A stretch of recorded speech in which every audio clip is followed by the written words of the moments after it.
The construction sector, again, if you look at Turkish contractors, they're only second to China, not in terms of volume, but in terms of number of companies represented in the Global Construction League.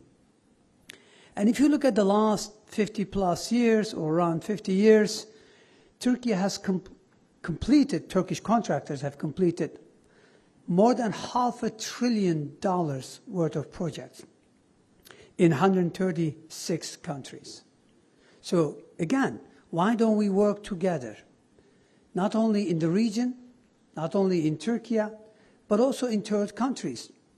Hopefully, conflicts will end. There is a need for reconstruction in Ukraine, in other countries. Why don't we work more closely?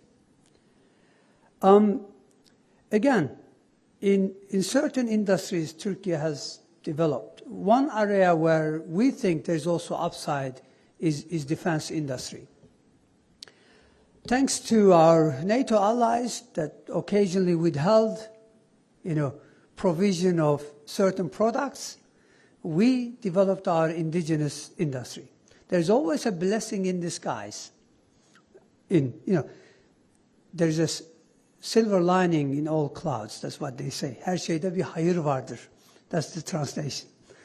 What I'm trying to say is that we live in obviously a difficult, era, but also difficult, challenging, neighborhood. And so we have to invest, and we did invest, and we made huge progress. Last year, Turkey was number 11th in the world in terms of exports of defense industry equipments. We are open to co-design, co-development, and co-manufacturing with our neighbors, because we want a peaceful and prosperous region, because we would benefit most from a peaceful and prosperous region. That's why when we hear about great development in our neighbors, in Iraq, in GCC, in other countries, we're delighted. That means there is more to do together. And that's how we see things. As I said, we can do business together in Africa, in Central Asia, and of course together we can rebuild the region. We have a very strong presence, of course, in both MENA, not only North Africa, but also rest of Africa. That's my relevant bit of presentation vis-à-vis Turkey, Arab world, economic linkages. And I think they're very strong. I think, we're not utilizing the full potential. We're nowhere near utilizing the potential. So that's why it's so important that you are here, that there is such a summit, that we have this strong dialogue and connectivity. And of course, linkages through Arab banks in Turkey and Turkish banks in Arab world. That's why all of these are, dots that connect us. Now, when we look at global backdrop, global growth has been resilient. It is slow, but it's been resilient. This is encouraging.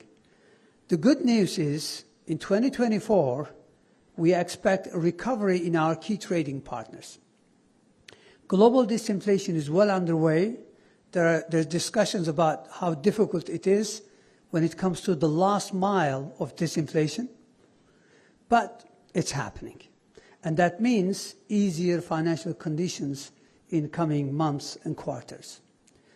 Global commodity prices in real terms are expected to be relatively stable, considering relatively, as I said, stable global growth backdrop. There is a changing global landscape. Geostrategic competition between the United States and China is creating, obviously, fragmentation. There are tensions, there are conflicts. And we think in this changing global landscape, Turkey's geographic location, but also connections are going to enhance its value.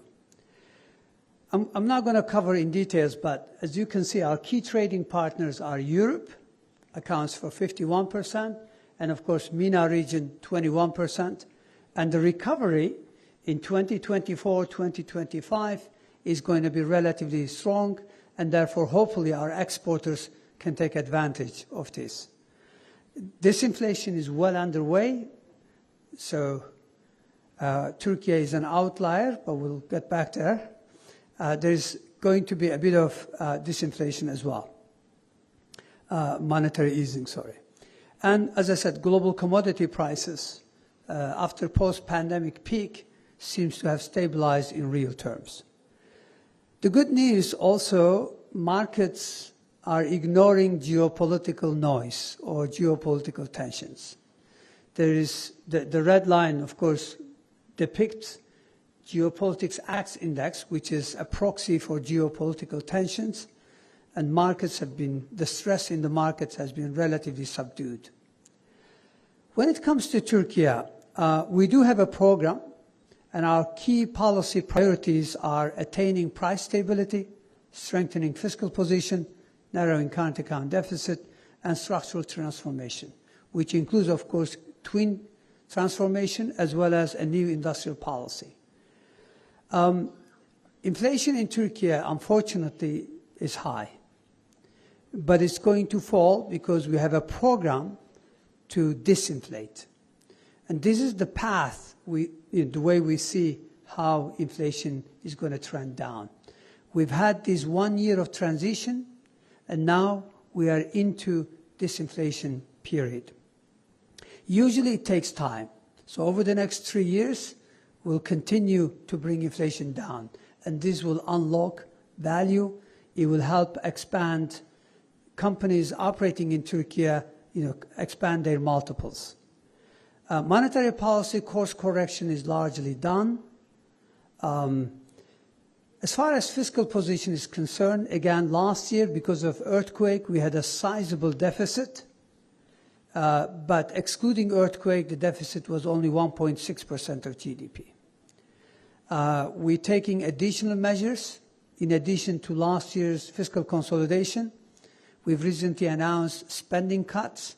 We are broadening the tax base, of course, doing a tax reform and combating shadow economy. So starting from next year, we'll bring deficit down to less than 3% of GDP, including earthquake-related spending. Public debt to GDP ratio last year was about 29.5%. We would like to keep it low to create more space for industrial transformation, for twin transformation.